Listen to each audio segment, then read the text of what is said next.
Bonsoir à tous, un journal sans filet, si je puis dire, sur Maritima TV. Vous soyez les bienvenus. Nous sommes dans un hangar de Provence studio au cœur des cascades avec Malte, qui vient donc de Campus Univers Cascade. Bonjour Malte. Bonjour. Alors racontez-nous, qu'est-ce qui se passe? C'est l'entraînement, on s'harnache et puis C'est ça. on craint plus rien?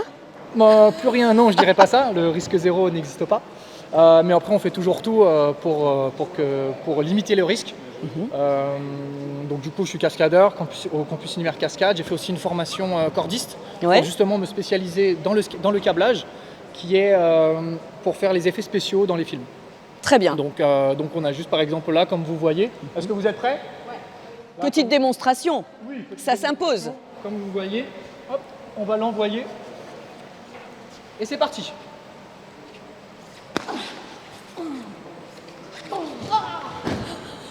Voilà. Et comme vous voyez, donc il y a Génial. un tireur, Ouais, un cascadeur, Salut. enfin deux cascadeurs. Et du coup, ils font Merci, toujours tout en merci sécurité. mesdames. Voilà. Bon, Merci. parfait. Et là, c'est une scène en particulier que vous allez travailler ici à Provence Studio ou c'est vraiment un entraînement global? Non, là c'est un entraînement global parce qu'on est en formation. C'est une Tout formation simplement. AFDAS pour les comédiens. Eh ben, merci. Donc, voilà. Merci beaucoup Malte. Merci à vous. Et puis merci de nous réserver ce bel accueil. Avec Nous, on plaisir. adore ça sur Maritima. Merci beaucoup. Merci à Alors nous, on va revenir à l'actualité du jour. On vous libère Malte. bien, merci beaucoup. Merci à vous. On revient sur les professionnels de santé mobilisés contre les violences. Médecins, infirmiers, pharmaciens ou encore secrétaires médicales. Les métiers du soin étaient donc en grève aujourd'hui pour dénoncer les violences dont ils sont victimes sur leur lieu de travail. À Martigues, on s'en souvient par exemple, le 28 février dernier, 2 secrétaires médicales avaient été agressées à la maison de santé de l'Escaillon. Et puis vendredi dernier, plus récemment, un patient s'en est pris à un infirmier psychiatrique à l'hôpital de la Conception à Marseille. Les soignants donc mobilisés devant la préfecture de Marseille cet après-midi. Le reportage est signé Cassandra Moreau. Une violence verbale ou physique devenue quotidienne. Les professionnels se sentent de plus en plus en danger ces derniers mois. On écoute Nicole Vesky, médecin à Marseille. Le patient lambda, qui est quelqu'un de calme, peut très bien arriver à s'énerver.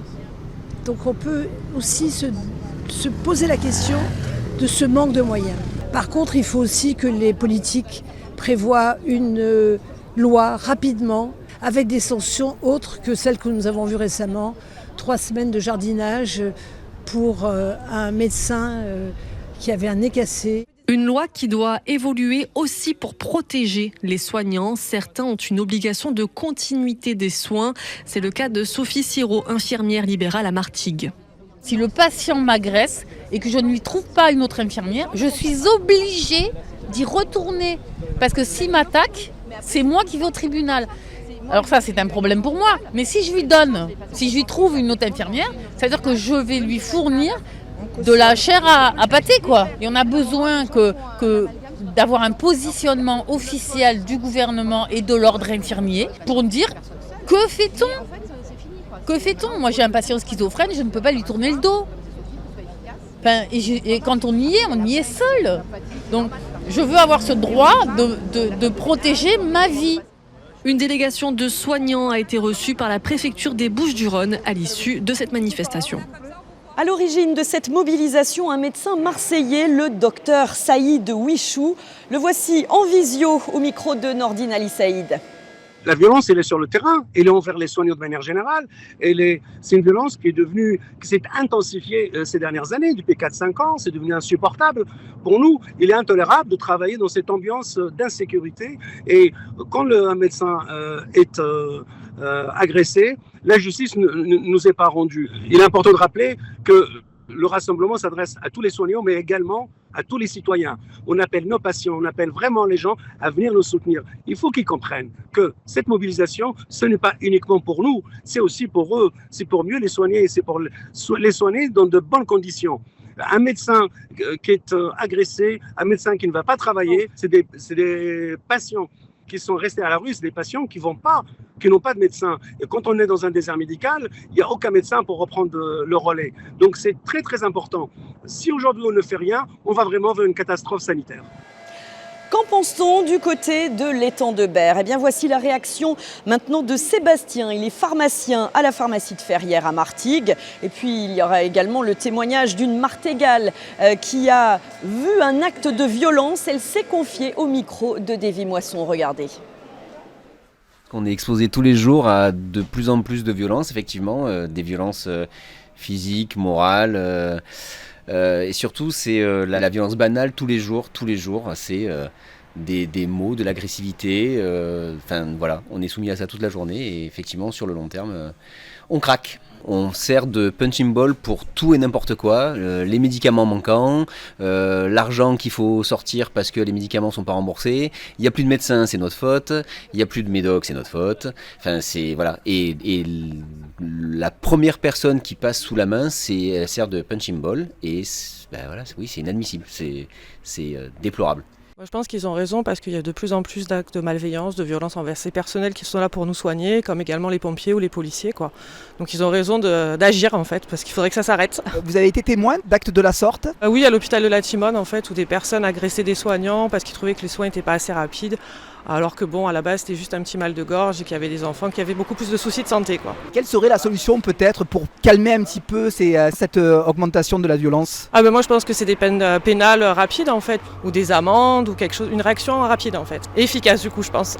Pour vous c'est la répression ? Je pense que l'information il y en a partout, il y a des affichages partout sur le respect, là je viens de la poste c'est pareil, attention, merci de nous respecter, il y en a partout, les gens ils lisent même pas en fait. Et puis ils n'en tiennent pas compte parce qu'ils sont obsédés à ce moment-là par leurs problèmes personnels en fait. Autre lutte contre le narcotrafic, on vous en parle régulièrement sur notre antenne. Eh bien, c'est l'objet d'une table ronde proposée demain, jeudi donc à Martigues par le Parti communiste français.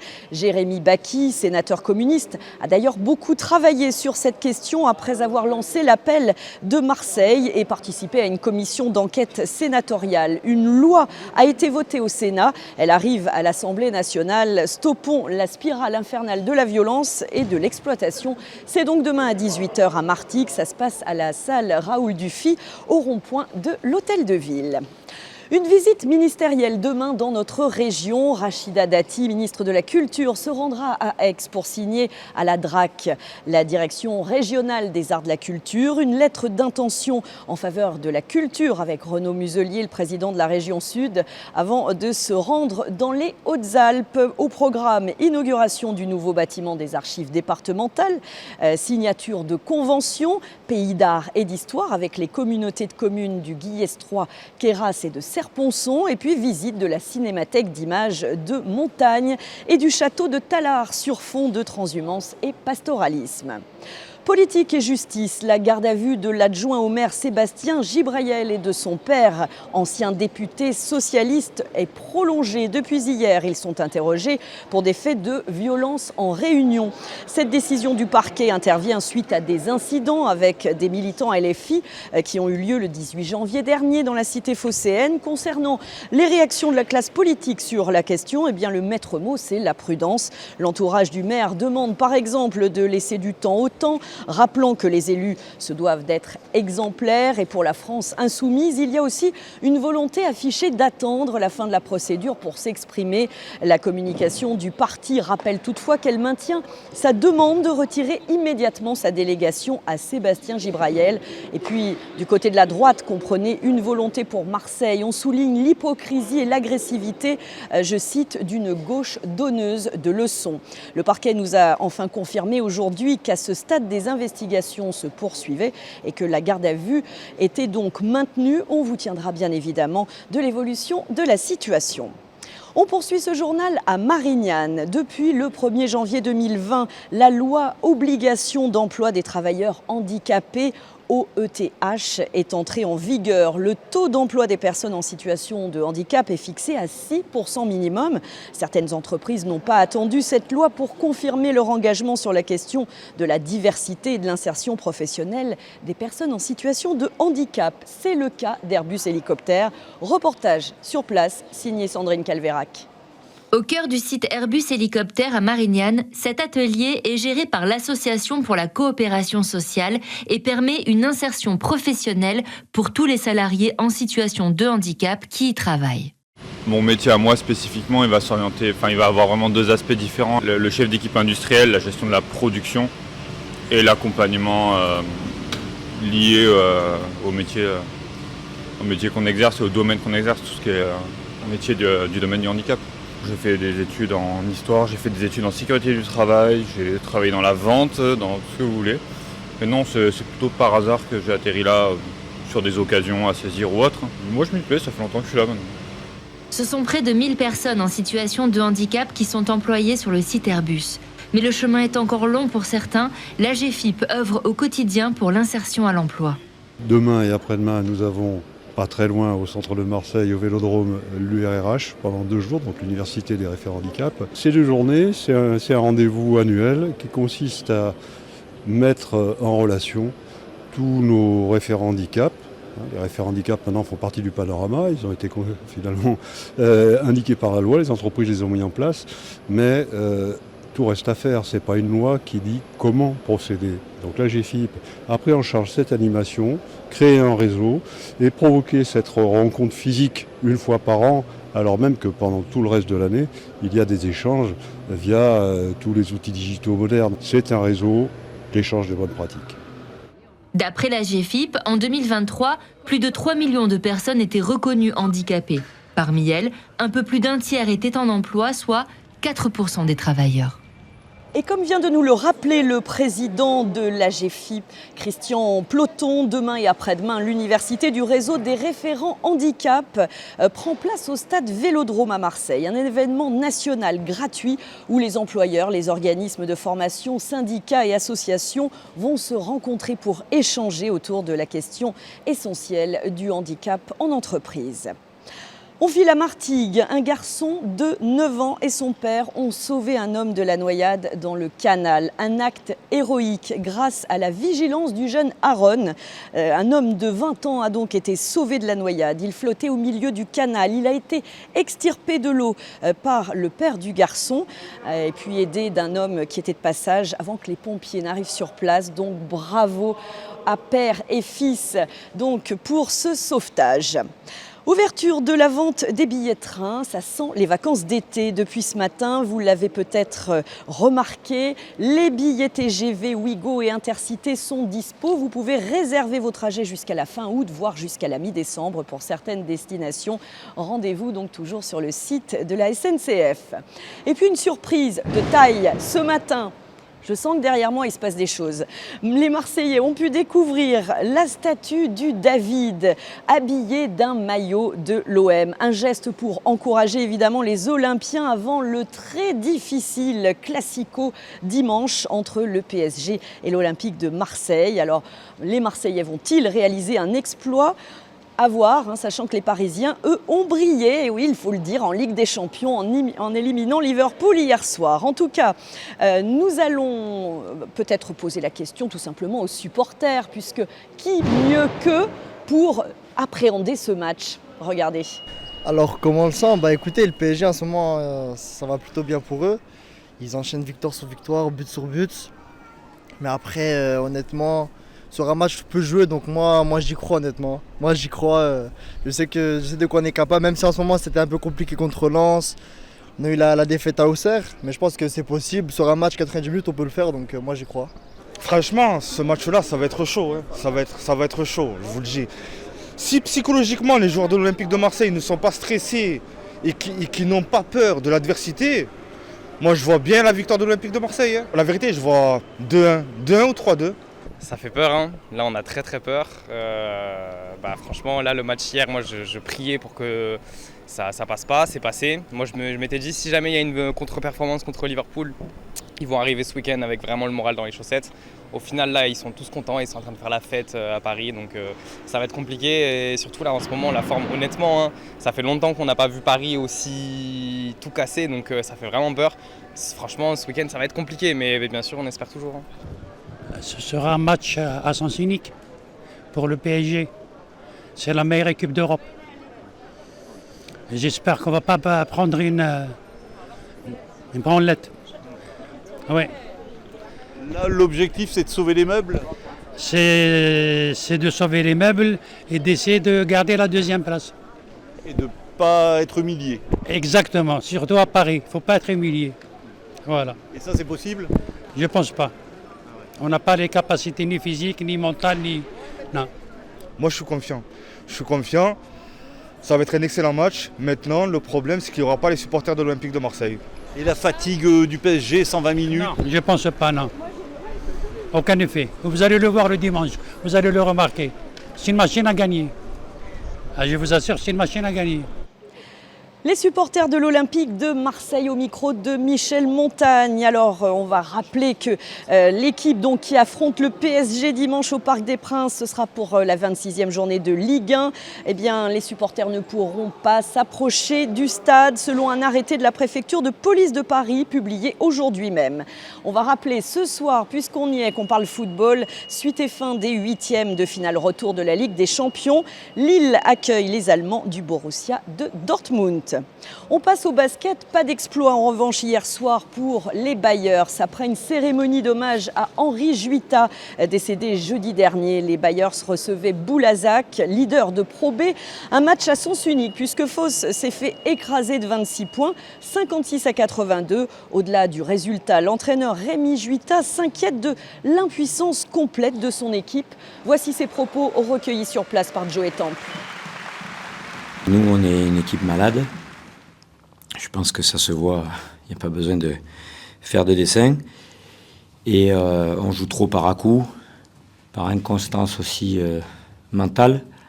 Tu ne peux pas rivaliser dans ce championnat. Et encore moins contre une très belle équipe de Boulazac. Voilà, beaucoup de doutes, forcément un manque de confiance cruel, gros sentiment d'impuissance et on ne joue pas dans la même catégorie tout simplement,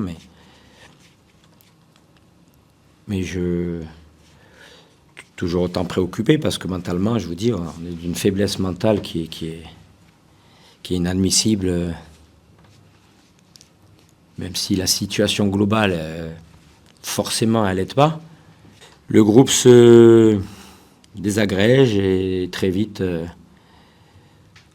ça replonge et tout le monde baisse la tête. Et autre coup dur pour Fos, Rémi Juita a annoncé hier que l'équipe se séparait de Robert Turner à la demande du joueur.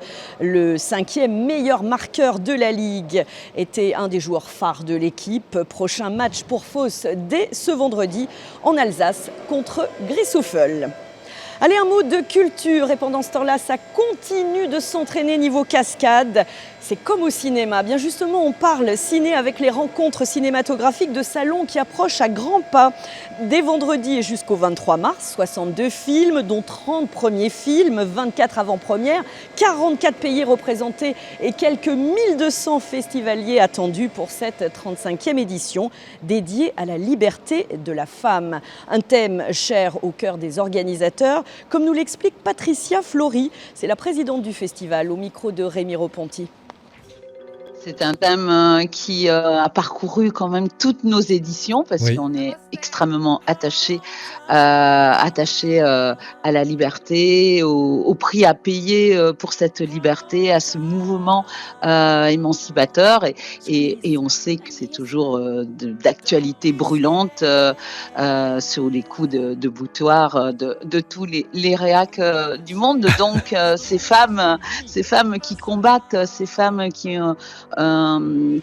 mènent des luttes intimes mais aussi collectives. Eh bien, et puis on a un coup de projecteur aussi sur bien sûr le mouvement Femmes, Vie, Liberté, le mouvement iranien.